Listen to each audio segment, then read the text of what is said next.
Hey guys, how you doing? So a bit of a change of scenery today. We're in the office of justice, or just an office, and it's Project Invisible Labs.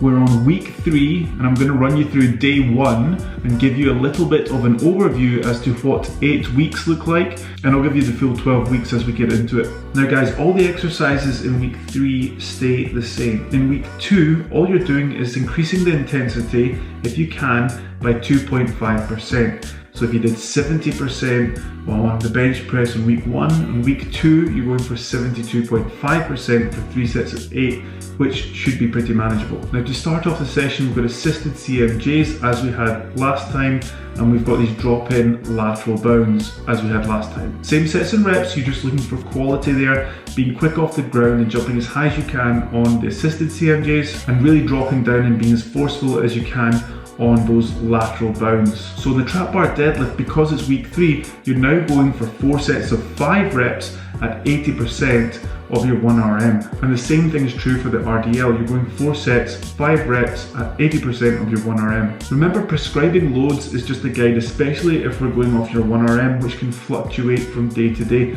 depending on how you feel. Of course, using percentage-based training and working with reps in reserve as well, it's very useful. I talk about that in a lot of my videos. If you look at the pre-season video, competition season video and velocity based training video, you'll get a lot of good information about that there. And there's also an introduction and a table on every single program that you buy from rugbystrengthandconditioning.com to let you know how many reps you're probably going to have in reserve if you're using 80% for 5, let's say. Okay, then you're still going on to the high hang pulls. Don't go down to your knee on this one yet. We're going to get there in week 4. The accessories change. In this 12-week program, none of the main lifts, the strength lifts, they don't change. Okay, if we did push press in week 1, we're doing it in week 12. All right, but the accessory movements change, the jumps change, and the plyometrics change as well. So guys, if you're interested, you can check out this overview of what's going on, where we're going, where we started, 3 sets of 8, and where we're going 3 sets of 3 at 80%. You can see the green weeks. There's a little deload, and that's also going to be average intensity on those deloads. So that 3 sets of 5, it's going to be 5 at 70, 5 at 75%, and 5 at 80%. So you're step loading there on week 4. So that's one way that I've used effectively over the years to deload people within a program, but still be prepared to move up in intensity the next week.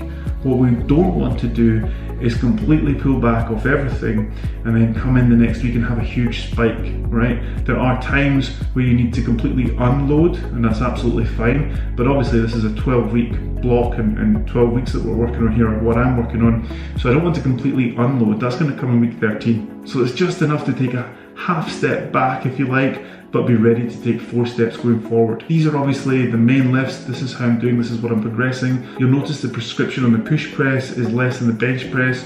Feel free to ask me about that. That just comes from experience and knowing how to progress different lifts. And also guys, bear in mind, this is like an athletic program, bare bones. Like, the whole point of it is to have energy and be able to progress out with the gym. So I'm definitely seeing progress in the gym, and I've just finished week 2, really enjoying it, but I'm really enjoying the energy that I have to do the other activities on the tatami and go for runs. So this is working really well for me, and again, that's who it's for me. That's all for today guys. If you have questions, you know what to do, write in the comment section and I'll get back to you.